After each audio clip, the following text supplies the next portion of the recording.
Assalamualaikum warahmatullahi wabarakatuh. Waalaikumsalam warahmatullahi wabarakatuh. Yang terhormat dosen pengampu mata kuliah metode penelitian pendidikan Ibu Dr. Haja Iis Kristiani MPD yang pada hari ini tidak bisa hadir, serta teman-teman semuanya yang saya cintai dan yang saya banggakan. Puji dan syukur marilah kita panjatkan kehadirat Allah Subhanahu wa Ta'ala, karena atas karunia-Nya kita dapat berkumpul di kelas ini dalam keadaan sehat. Shalawat serta salam kita curahkan kepada junjungan kita, yakni Nabi Muhammad SAW. Baik teman-teman, pada hari ini kami dari kelompok 3 akan mempresentasikan materi mengenai pendekatan dan metode penelitian. Sebelum ke pemaparan materi, izinkan saya untuk memperkenalkan anggota kelompok. Perkenalkan, saya Siti Nurjana sebagai moderator dan rekan saya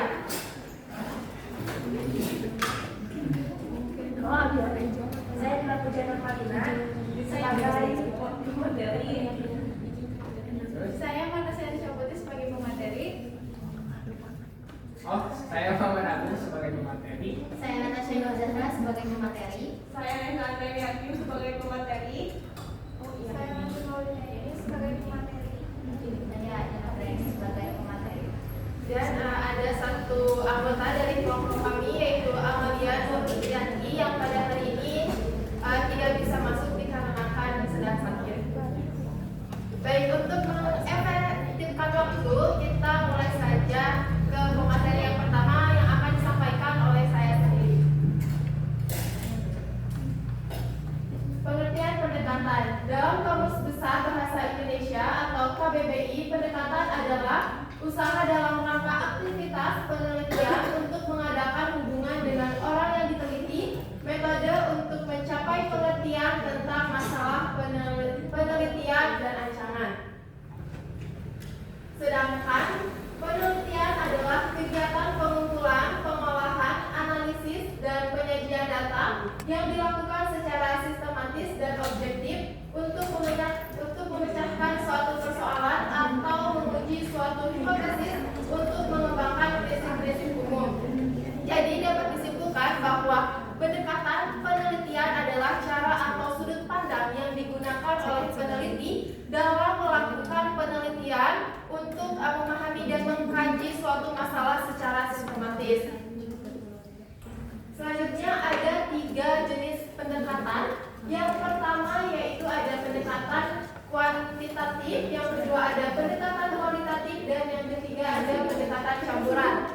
Nah, pendekatan kuantitatif ini adalah pendekatan yang berkaitan dengan data angka atau data numerik. Sedangkan pendekatan kualitatif yaitu pendekatan yang berfokus pada suatu peristiwa atau fenomena secara alami. Nah, pendekatan kualitatif ini bersifat subjektif dan interaktif karena peneliti berinteraksi langsung dengan partisipan untuk memahami suatu peristiwa secara lebih mendalam.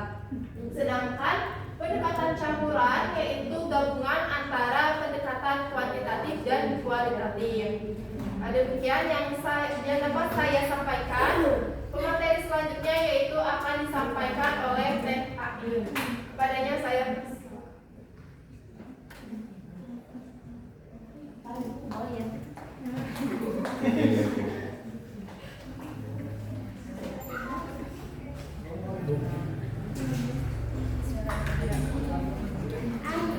Terima kasih kepada moderator yang sudah mempersilahkan saya untuk memaparkan materi karakteristik pendekatan kualitatif.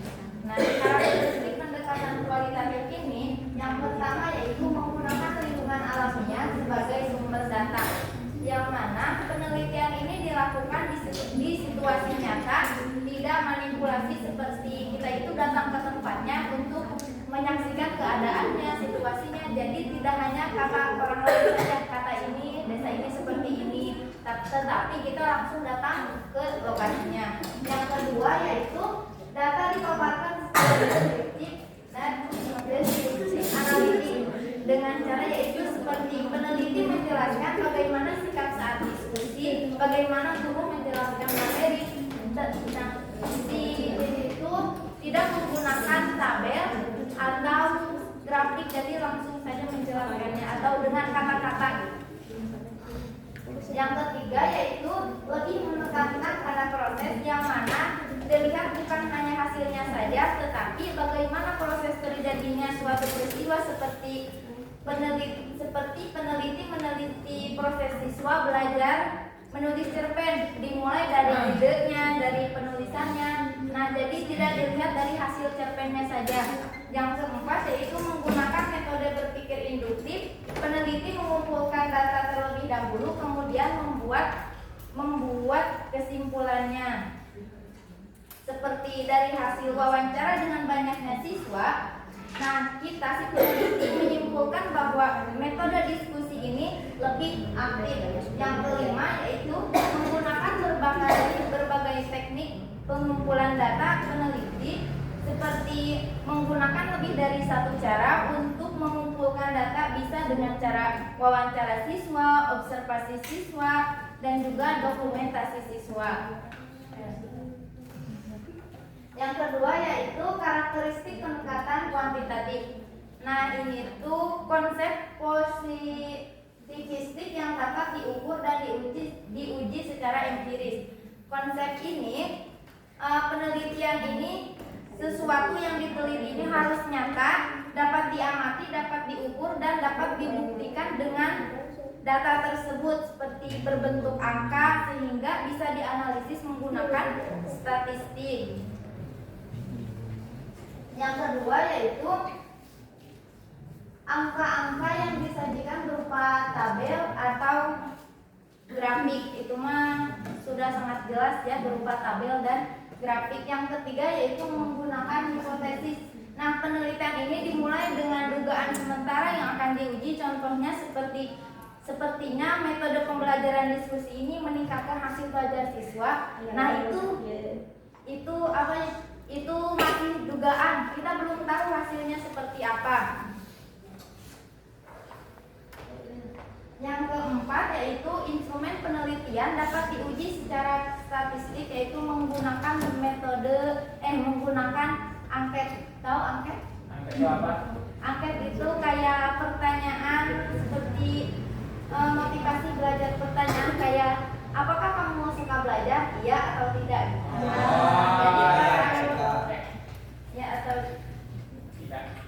Atau tidak. Berarti udah ya, lanjut lagi. Iya. Yang ketiga yaitu karakteristik pendekatan campuran ini. Yang pertama, memiliki beberapa tipe desain dengan mempertimbangkan tujuan penelitian, sumber data, prioritas, dan waktu penelitian. Campuran ya.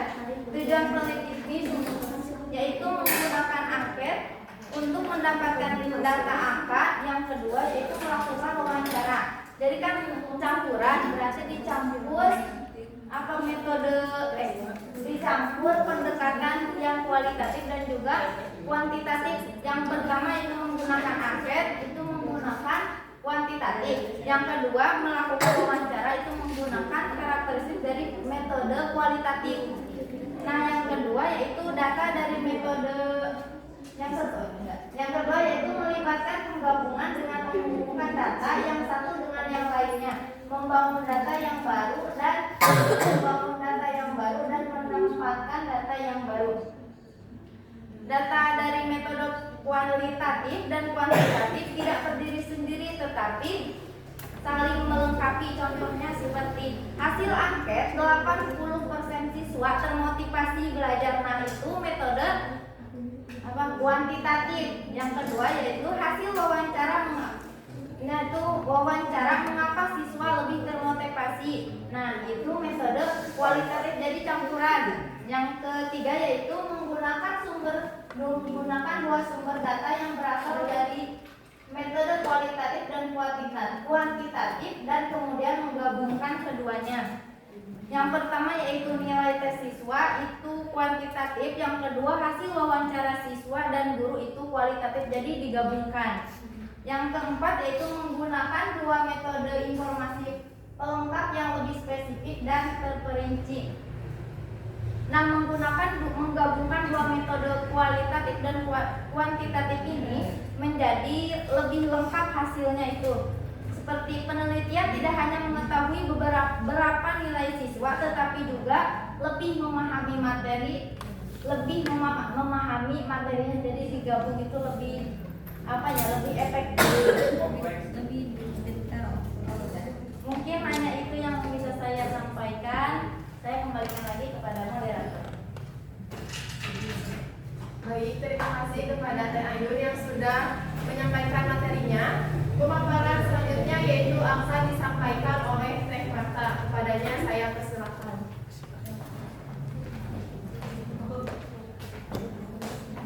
Sebelumnya terima kasih kepada moderator yang telah memberikan saya kesempatan untuk dapat menjelaskan tentang situasi penggunaan penelitian kualitatif dan kuantitatif. Oke teman-teman, sebelum ke materi, teman-teman apakah ada yang ingat saat kita pertemuan pertama kita ada diskusi bersama ibu, kita membahas apa? Tentang pendekatan. Nah, teman-teman banyak sekali yang bertanya kepada ibu, gimana sih pendekatan ini, bagaimana sih pendekatan itu. Nah, di sini saya mau menghubungkan.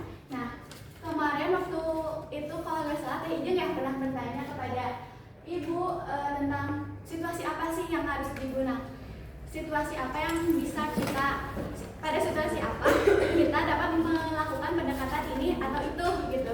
Nah, kesimpulannya tuh kesimpulan yang saya tangkap saat itu bahwa kita dapat menggunakan pendekatan itu dengan melihat kita mendapatkan data tersebut tuh dari mana, apakah dari hasil wawancara, apakah dari hasil data statistik atau grafik atau campuran. Nah, itu mempengaruhi nanti kita akan menggunakan pendekatan apanya. Nah, terus teman-teman, setelah kelompok kami mengerjakan tugas ini, kami menemukan pembahasan tentang situasi penggunaan penelitian kualitatif dalam buku metodologi penelitian pendidikan karya Sani, ada di perpustakaan teman-teman, tahun 2014. Jadi teman-teman sudah bisa baca. Di sini saya hanya sebagai pemantik untuk kalian dapat ya. Oke, lanjut aja ya. Sebenarnya kalau tadi kalian mendengarkan dan menyimak apa yang disampaikan oleh Teh Ayun, itu sangat-sangat berhubungan dengan penggunaan situasi penggunaan pendekatan ini. Lanjut saja. Yang pertama itu ada situasi penggunaan penelitian kualitatif. Yang pertama ada masalah penelitian belum jelas atau belum diketahui. Penemuan masalah dapat dilakukan peneliti masuk pada situasi yang akan diteliti dan melakukan eksplorasi. Nah teman-teman, yang di pertama ini kalian tahu sendiri kan kalau kualitatif itu lebih ke pendekatan yang menggunakan cara angket, wawancara. Nah dari situ karena si datanya belum tersusun, belum jelas. Nah dengan menggunakan pendekatan ini menjadi lebih si peneliti bisa lebih jelas gitu dalam mencari data ini. Lalu yang kedua adalah peneliti ingin memahami makna dari sebuah data empiris. Hal ini dilakukan karena gejala atau situasi sosial sering tidak dapat dipahami berdasarkan apa yang diucapkan dan dilakukan orang. Nah teman-teman, enggak semua peneliti atau orang yang membaca penelitian itu akan mengerti hanya dengan data-data. Nah, dengan menggunakan pendekatan kualitatif bisa mengeksplor, si peneliti bisa mengeksplor dan tidak hanya karena datanya empiris,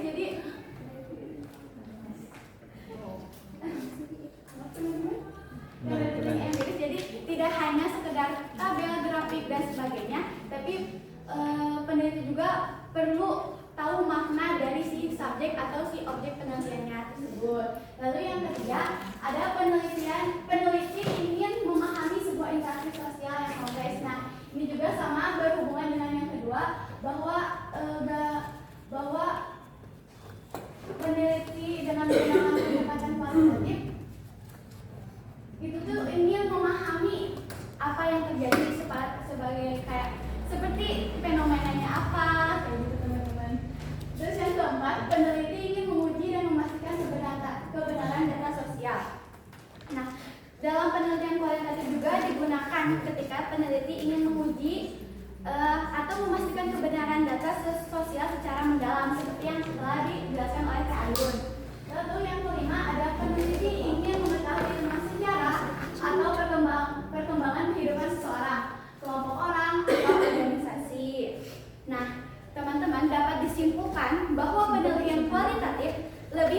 menekankan pada makna, pemahaman, proses, dan kedalaman data.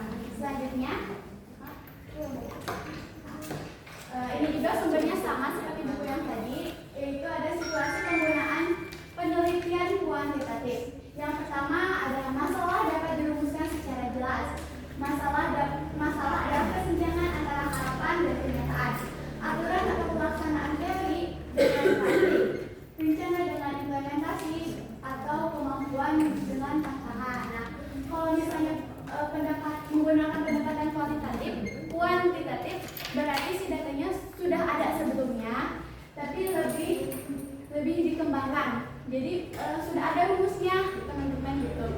Lalu yang kedua ada populasi cukup besar dan informasi yang dibutuhkan cukup banyak. Peneliti kuantitatif cocok digunakan untuk mendapatkan informasi yang banyak tetapi tidak mendalam. Nah, ini juga masih berhubungan sama yang poin pertama tadi.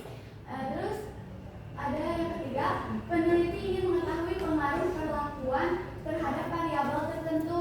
Penelitian yang cocok digunakan adalah penelitian eksperimen yang merupakan penelitian kuantitatif. Nah, teman-teman, selanjutnya yang keempat itu adalah penelitian yang mencakup proses pengujian hipotesis berupa hubungan antar variabel yang biasa disebut hipotesis asosiatif ataupun perbedaan skor variabel antar kelompok. Biasa juga disebut sebagai hipotesis komparatif. Oke, teman-teman, ada yang ingat hipotesis itu apa? Praduga. Jadi di sini kalau penelitinya itu ingin menguji hipotesis yang praduganya bisa menggunakan penelitian pendekatan kuantitatif. Yang kelima ada peneliti ingin memperoleh data yang akurat untuk variabel empiris yang dapat diukur. Nah, ini seperti yang sudah dijelaskan Ayun ya, teman-teman. Lalu yang keenam ada penelitian untuk menguji keraguan tentang kebenaran pengetahuan, teori, dan prinsip tertentu. Ya, ini juga masih berhubungan dengan yang nomor 5 dan nomor 4 dan sudah juga dijelaskan oleh Teh Ayun. Jadi untuk mempersingkat waktu, saya simpulkan nih teman-teman bahwa penelitian kuantitatif lebih menekankan pada pengukuran, pengujian hipotesis serta generalisasi hasil penelitian. Dapat dimengerti teman-teman? Mengerti. Oke, mungkin cukup sekian dari saya. Saya kembalikan lagi kepada moderator. Baik, terima kasih kepada peserta yang telah memaparkan materinya. Pemaparan selanjutnya yaitu akan disampaikan oleh Teh Ranti. Kepadanya saya persilakan.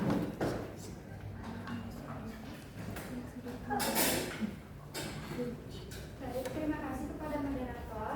Slide selanjutnya menjelaskan perbedaan pendekatan penelitian. Di sini ada 3 pendekatan. Yang pertama adalah kuantitatif, yang kedua kualitatif, dan yang ketiga campuran.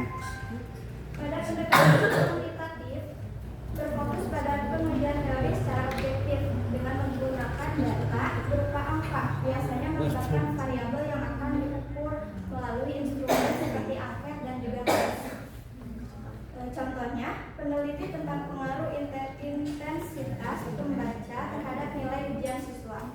Peneliti akan menyebarkan angket kepada siswa, lalu hasilnya dihitung dan dianalisis dalam bentuk angka.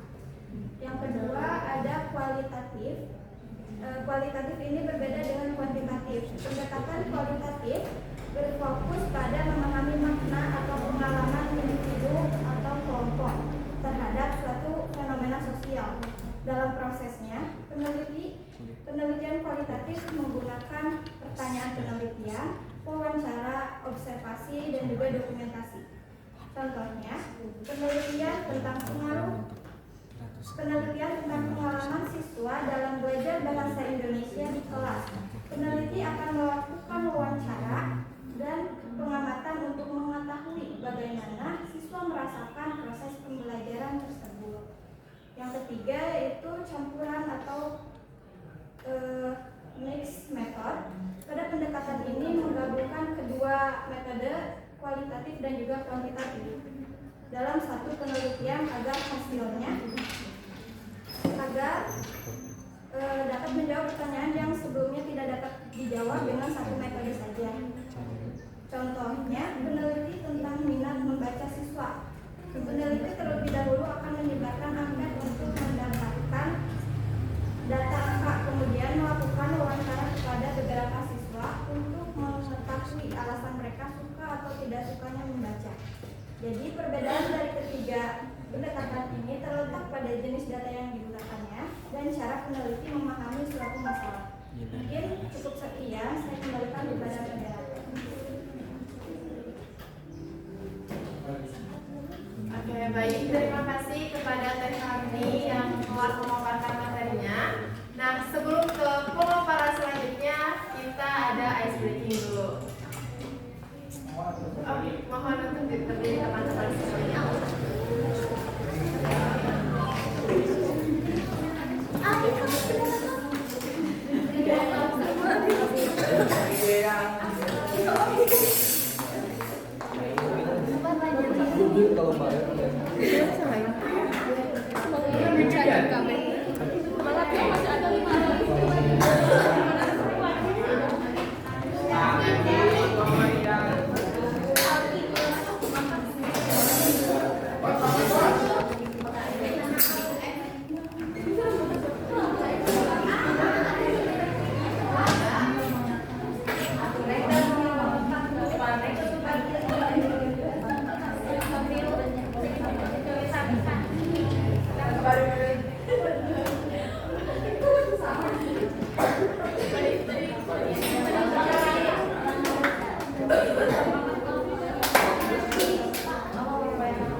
Seperti burung terbang, tangan silang-silang, kaki menendang-nendang, bergembira, hati jadi riang, tepuk tangan ke kanan, tepuk tangan ke kiri, tepuk tangan ke depan, tepuk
saya persilakan. Baik, terima kasih kepada moderator atas kesempatan untuk saya bisa memaparkan materi selanjutnya. Nah, di sini teman-teman saya akan menjelaskan mengenai pengertian metode. Nah, pasti kalian sudah tidak asing kembali dengan kata metode ini.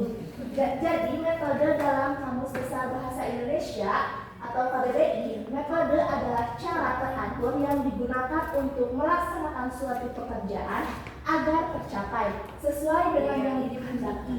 Cara kerja yang bersistem untuk memudahkan pelaksanaan suatu kegiatan guna mencapai tujuan yang ditentukan. Jadi metode itu adalah cara yang dilakukan secara teratur dan sistematis. Metode membantu seseorang melakukan suatu kegiatan atau suatu kegiatan dengan langkah-langkah supaya lebih jelas dan bisa lebih mudah, teratur dan efektif.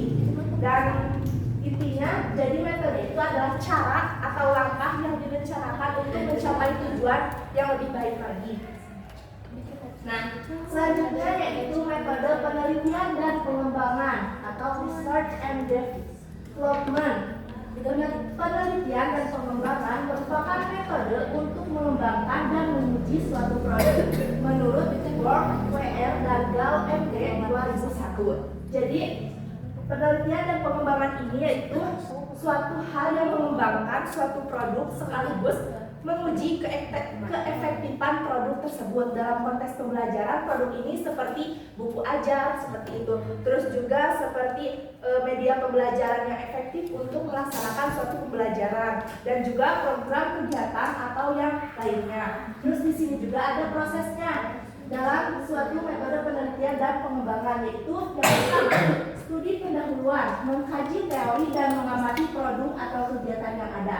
Sebelum kita membuat produk yang bisa menciptakan suatu kegiatan pembelajaran lebih efektif, kita harus ada studi pendahuluan, yaitu kita harus melakukan kajian teori, studi literatur, dan observasi pada produk yang sudah ada ataupun kita mengembangkan dan membuat suatu produk tersebut. Selanjutnya yaitu melakukan pengembangan produk atau program kegiatan baru.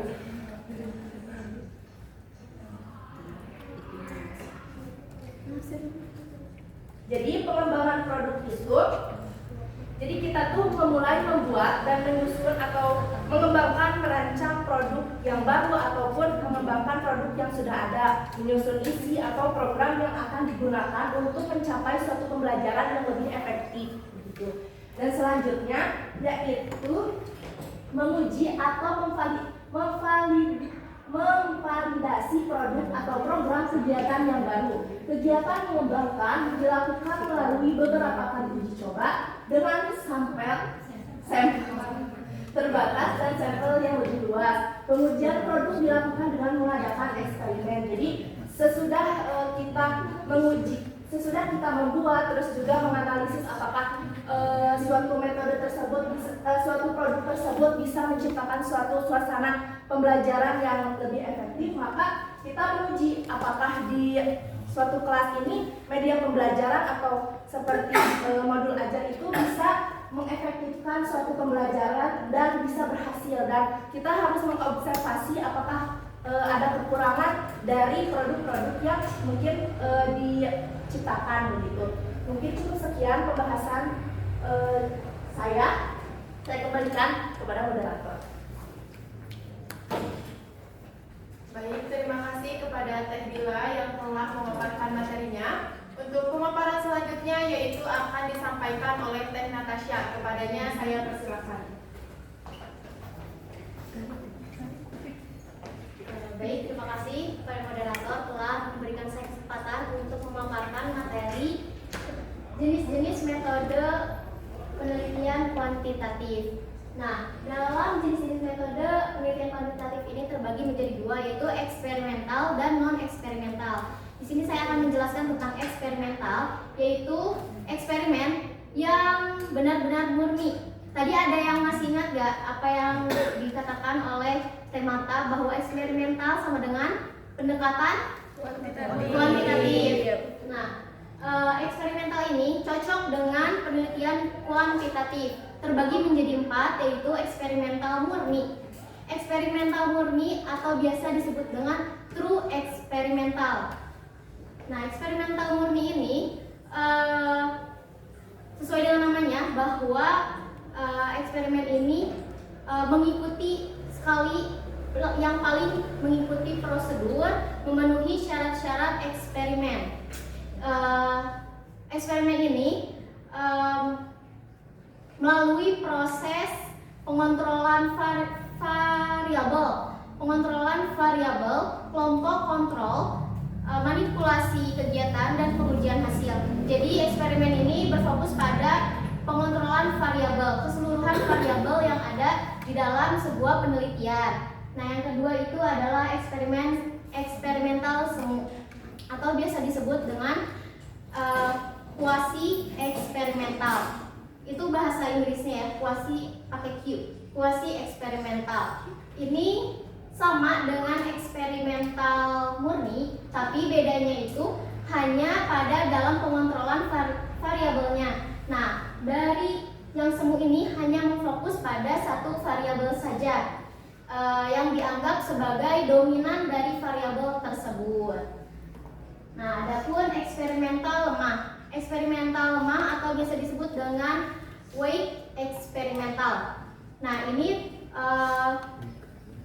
eksperimental ini yang paling lemah dalam eksperimen-eksperimen yang ada dalam jenis-jenis ini, sehingga ia tidak memiliki fondasi atau kekuatan dalam kadar validasi penelitian. Jadi tidak disarankan untuk kita mengambil eksperimental ini untuk tesis atau skripsi. Jadi eksperimental ini hanya untuk digunakan kegiatan-kegiatan latihan perkuliahan yang hasilnya itu tidak digunakan, hanya untuk sekedar tugas saja, tidak dipublish, tidak dikonsumsi oleh orang lain. Nah, adapun eksperimental subjek tunggal, ini disebut dengan eksperimen yang hanya membahas satu subjek saja, atau bisa disebut dengan single subject eksperimental. Nah, single subject eksperimental ini melakukan proses eksperimennya itu hanya kepada satu subjek saja. Subjek itu apa sih di sini dalam penelitian ini? Yaitu contohnya seperti kita meneliti hanya satu orang saja. Kan biasanya kalau meneliti itu kelompok ya, ada dalam kelas misalnya bagaimana peran seorang guru di kelas 8 misalnya kayak gitu. Nah, kalau di eksperimental ini hanya meneliti satu orang saja, satu orang murid, satu orang pasien. Jadi berfokus pada satu subjek saja. Nah, apa yang ditelitinya yaitu perubahan perlakuan, baik itu sikap, keterampilan ataupun kemampuan yang ada dalam subjek itu tertentu. Nah, eksperimen-eksperimen ini bisa digunakan dalam penelitian kuantitatif. Jadi tadi yang murni itu adalah true eksperimen, yang semu quasi eksperimen, yang lemah weak eksperimen, single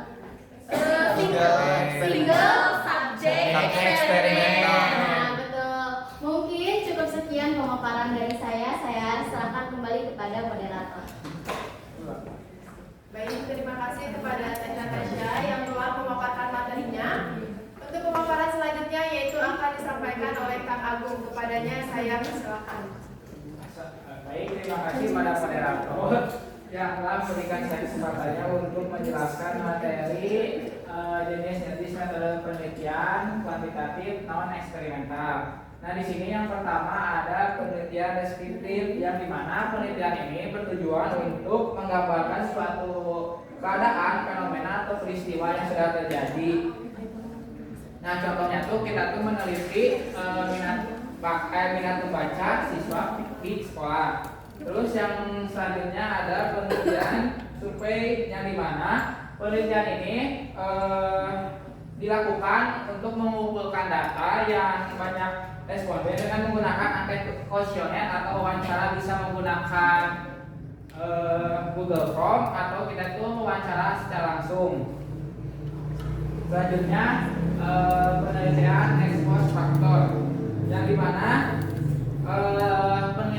metode ini bertujuan untuk meneliti peristiwa yang sudah terjadi atau mencari faktor yang mempengaruhi peristiwa itu bisa terjadi. Terus selanjutnya penelitian komparatif penelitian ini bertujuan untuk membandingkan perbedaan variabel atau dua kelompok yang berbeda. Contohnya kita tuh meneliti suatu masalah, tapi kita tuh ingin mencari masalahnya tuh dengan topik yang berbeda. Nah, itu menggunakan metode komparatif. Selanjutnya penelitian korelasional, yang dimana penelitian ini digunakan untuk mengetahui ada atau tidaknya hubungan antara dua variabel atau lebih. Terus selanjutnya penelitian tindakan, yang dimana penelitian ini dilakukan untuk memperbaiki atau meningkatkan suatu proses atau praktik yang sedang berlangsung. Contohnya tuh guru melakukan penelitian untuk meningkatkan membaca siswa dengan metode tertentu di kelas. Jadi kayak misalnya tuh siswa tuh belajar di kelas itu. Nah, metode ini dilakukan secara langsung di kelas tersebut. Mungkin sekian presentasi dari saya. Para pendengar, mohon maaf. Saya kembalikan kepada moderator. Baik, terima kasih kepada Kang Agung yang telah memaparkan materinya. Pemaparan selanjutnya yaitu akan disampaikan oleh Teh Nesa. Kepadanya saya persilakan. Baik, terima kasih kepada moderator. Di sini saya akan menjelaskan jenis-jenis metode penelitian kualitatif. Jenis-jenis metode penelitian kualitatif dibagi menjadi dua, yaitu ada metode interaktif. Adalah penelitian yang dilakukan dengan berinteraksi langsung dengan objek atau subjek penelitian untuk mendapatkan secara mendalam, terbagi menjadi 6 studi. Satu ada studi etnografis, penelitian yang mempelajari budaya, kebiasaan, dan kehidupan suatu kelompok. Yang kedua ada studi historis, penelitian yang bertujuan mengkaji peristiwa masa lalu untuk memahami kondisi atau perkembangan saat ini. Ketiga ada studi fenomenologis, penelitian yang berfokus pada pengalaman atau perasaan seorang terhadap fenomena. Keempat ada studi kasus, penelitian yang mengkaji suatu kasus tertentu secara mendalam dalam waktu dan tempat tertentu. Yang kelima ada teori dasar, penelitian yang bertujuan menghasilkan teori baru berdasarkan data yang ditemukan di lapangan. Dan yang keenam ada studi krisis, penelitian yang menganalisis suatu masalah secara mendalam dan kritis, biasanya berkaitan dengan isu sosial atau kekuasaan. Kedua ada non-interaktif, adalah penelitian yang tidak melibatkan interaksi langsung dengan subjek tetapi menggunakan data yang sudah ada, terbagi menjadi 3. Ada analisis konsep, penelitian yang mengkaji dan menjelaskan suatu konsep atau gagasan secara mendalam. Kedua ada analisis historis, penelitian yang menganalisis peristiwa atau dokumen sejarah untuk memahami perkembangan suatu hal. Ketiga ada analisis kebijakan, penelitian yang menganalisis kebijakan atau aturan yang mengetahui dampak efektivitas. Sekian dari saya kembalikan lagi ke Mbak. Terima kasih kepada Teh Nesa yang telah memaparkan materinya. Nah, selanjutnya yaitu ada sesi tanya jawab. Dibuka satu sesi dengan 1 orang penanya.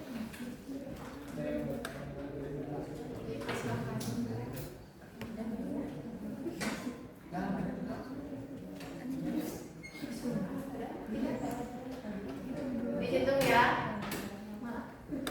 1, Sudah cukup paham. 2, 3.